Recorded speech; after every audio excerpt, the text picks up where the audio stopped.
Hidup itu sangat gak adil. Mungkin kalian pernah ngerasain ya, kok dia kerja cuman mungkin 30 menit sama gua kerja 14 jam, buang keringat, cari duit yang halal.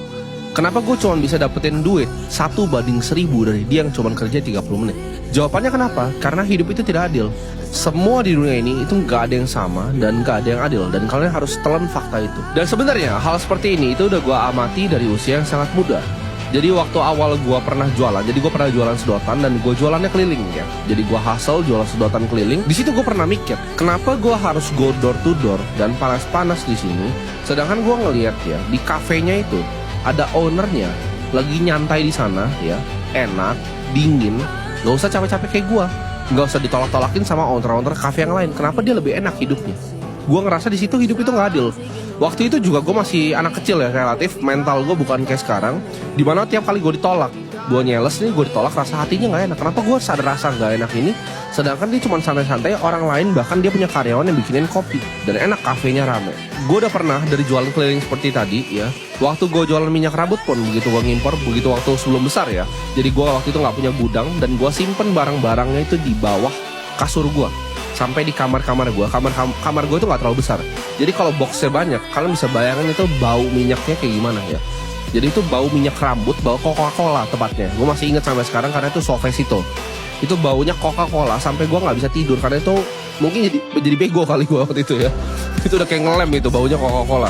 Satu kamar gue bau itu semua. Dari tadi ya, kalau kalian lihat gue jualan sedotan keliling ya, gue bikin pomade ya, sampai gue bau Coca-Cola kamar gue. Sampai sekarang di mana gue punya gedung, gue punya PNL tuh seharga rumah orang ya. Bahkan gue punya jam tangan tuh seharga rumah orang. Itu semua butuh prosesnya dan nggak gampang. Gue udah mendedikasikan hidup gue di market itu dari gue usia 14 tahun. Di saat kalian mungkin banyak yang masih main gundu, gue udah fokus untuk cari uang di market dari umur 14 tahun. Dan gue fokus di satu bidang. Gue coba jualan untuk nambahin modal gue. Lalu gue fokus satu bidang dan gue gak pernah keluar dari bidang tersebut. Gue selalu bilang ke kalian perlu fokus untuk jadi yang terbaik di satu bidang. Kalian gak lihat kan jatuh bangun prosesnya. Kalian lihatnya, oh sekarang enak, PNL-nya besar. Tapi kalian gak lihat zaman dulu. Di saat gue mulai dengan modal gue 2 juta waktu itu hasil dari jualan. Itu yang gue putar di market sampai sebesar sekarang. Terus kalian mungkin tanya, kok bisa dapetin itu semuanya di usia yang relatif muda? Karena betul, hidup itu gak adil. Di saat kalian masih main-main, gue udah bekerja. Dan sekarang gue bisa menikmati hasilnya. Tapi kalian jangan nyontek gue yang sekarang. Karena proses ini 1 dekade. Proses itu panjang, 10 tahun lebih. Di sini gue pengen bilang kalian ya, dimana kalian jadi seorang manusia itu nggak perlu banyak alasan.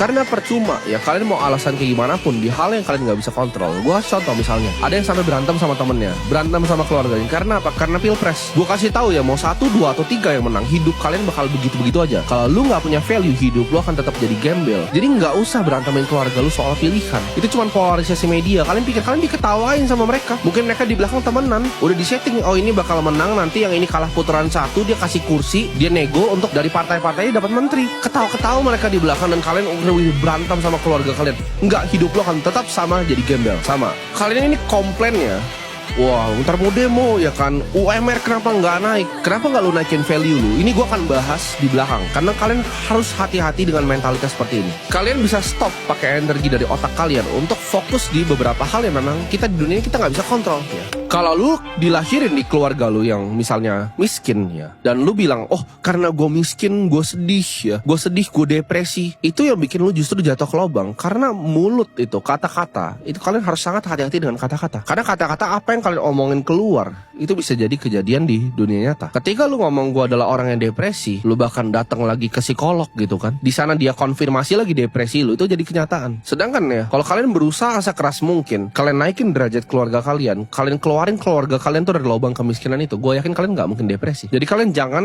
kira suatu peristiwa atau suatu keadaan itu udah sial dan gak bisa diubah. Karena itu hal yang kalian gak bisa kontrol. Posisi kalian di mana, hidup itu gak adil, catur kalian tuh diberantakin, ya itu gak bisa kalian ubah. Yang kalian bisa ubah adalah apa? Lu lihat ya kondisi gue dari sekarang di mana, dan next move ya, move terbaik yang gue bisa lakukan adalah gerakin catur yang mana. Itu pilihan lu mau biarin hidup itu gak adil di bawah sana, atau lu mau lihat nyokap lu tetap diinjak-injak sama keluarga besar lu. Lu tinggal pilih mau yang mana. Gue ngerti banget ya, video-video seperti ini mungkin nggak banyak ditonton sama orang-orang Indonesia. Kenapa? Karena orang-orang Indonesia itu doyannya entertainment, doyannya nonton game, ya, main game, dia doyan nonton sinetron. Makanya lu lihat semua pembantu di rumah itu nontonnya satu, sinetron. Mau dari MNC, mau dari MTech Group, semua sinetron nontonnya. Dan mereka ini yang besar-besar tahu. Mereka tahu kalian tuh doyannya sinetron, kalian doyannya drama. Artis ini kesini diikutin, dia sampai tahu artis ini selingkuh. Buat apa? Itu bukan hidup lu. Masa hidup lu segitu menyedihkannya lu harus mengidolakan orang lain untuk liatin hidup dia sampai dia selingkuhin sama ini? Buat apa gitu? Pertanyaan gue, buat apa? Nah, gue ngerti banget ya, ini kalian mungkin akan suka ya yang lucu-lucu gitu, kayak streamer game ya kan, main Mobile Legends, kalian suka ngeliatin cewek-cewek ya kan, sampai nanti ada krisis, di mana krisis itu akan kelihatan aslinya orang tuh seperti apa. Ketika nanti ada masalah geopolitik di luar sana, ketika negara itu ekonominya nggak stabil lagi, akan baru lu cari orang yang mengedukasi, dan lu akan bilang harusnya gue dari dulu dengerin dia, dibanding nonton-nonton sinetron nggak guna seperti itu. Lu pilih aja, lu mau nonton artis-artis sampah itu, atau lu mau belajar untuk cari uang. Lu mau nonton showbiz sampah itu, atau lu mau belajar cari uang yang bisa bantu keluarga lu nanti, uang yang lu bisa pakai untuk perang nanti ketika situasi gak enak seperti ini. Orang yang bener-bener ngikutin video gua, nontonin gua dari series contoh borong Bitcoin, itu banyak bahkan ya orang-orang di luar sana sampai DM gua pribadi ke Instagram, orang-orang besar yang bilang hidupnya berubah karena series borong Bitcoin. Gak pernah dibilang ada orang dalam sejarah YouTube Indonesia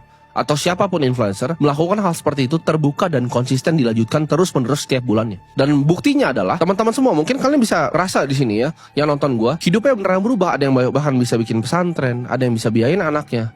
Banyak yang komen, karena kerja keras nonton video lu, gue bisa biayain orang tua gue. Sebaliknya, ada orang tua yang bilang mereka bisa beliin baju untuk anak-anaknya karena hidupnya benar-benar berubah. Dan lu mungkin dari yang luar tanya, kenapa followers lu bisa fanatik? Itu bukan masalah fanatik atau enggak, tapi hidup mereka berubah karena apa yang gue omongin.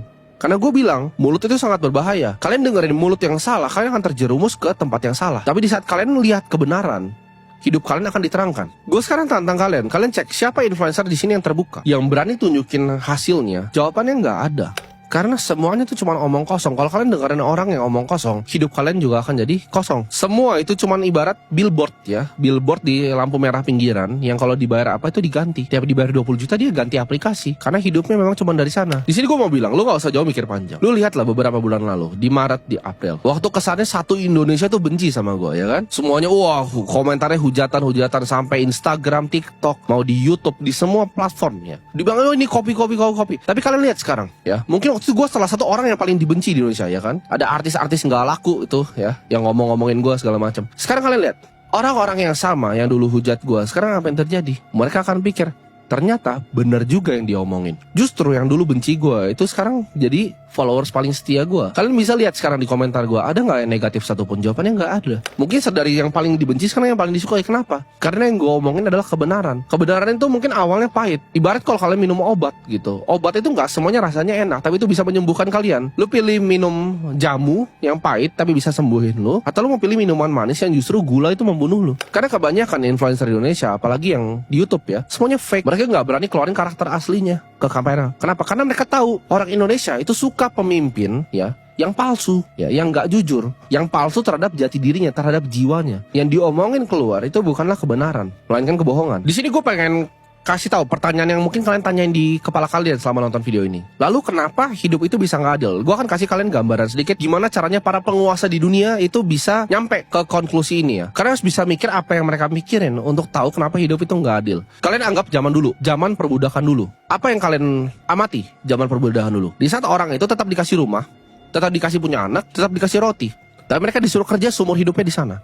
Sekarang mereka print yang namanya uang ya. Mereka print, gue ulangin lagi, mereka cetak. Kalian nggak pernah tanya kan dari dulu di sekolah itu nggak pernah diajarin kenapa apa itu uang. Kalian nggak pernah tanya ke diri kalian sendiri, karena nggak pernah diajarin untuk tanya. Kalian itu harus nurut. Dari zaman TK kalian disuruh untuk baris ya sebelum masuk kelas. Kenapa kalian harus baris sebelum masuk kelas? Gue nggak pernah paham itu dari gue masih TK. Kenapa gue harus baris untuk gue bisa masuk kelas? Itu kalian bisa tanya sama nyokap gue, dia bisa jadi buktinya. Gue jambak guru SD gue waktu itu karena gue dimarahin, gue nggak mau baris masuk kelas. Gue tanya kenapa saya harus baris. Terus gue baru ngerti setelah SMA dikasih tahu bahwa oh itu untuk kalian bisa sopan ya. Kalian pakai ini, kalian pakai sepatu. Ini gue pakai sandal celana pendek. Ya ini kantor gue sendiri. Nggak ada, itu semua cuma aturan yang dibikin untuk kalian nurut. Tapi kenapa dunia ini bikin kalian untuk nurut? Kalian harus ngerti ini. Kalian bayangin sama tadi. Ini gue balik lagi ke tempat perbudakan ya. Perbudakan itu sama. Kalian dikasih rumah, dikasih roti, lalu disuruh kerja. Sekarang kalian dikasih uang yang dicetak. Tapi uang ini cuma cukup untuk bayar cicilan rumah sama bayar roti. Ngerti gak kalian? Ini sama persis, bedanya dia ciptain uang, dibikin nih uang sebagai wujud hutang atas apa yang jasa yang manusia pernah lakukan. Mereka ciptakan uang, mereka taruh di sana.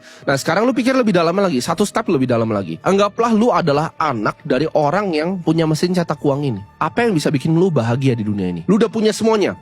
Lu bisa beli apapun, lu bisa beli kapal apapun, pesawat apapun setiap hari, dan uang itu udah gak ada artinya lagi karena lu yang cetak uangnya. Sekarang gua tanya, apa yang bikin lu bahagia?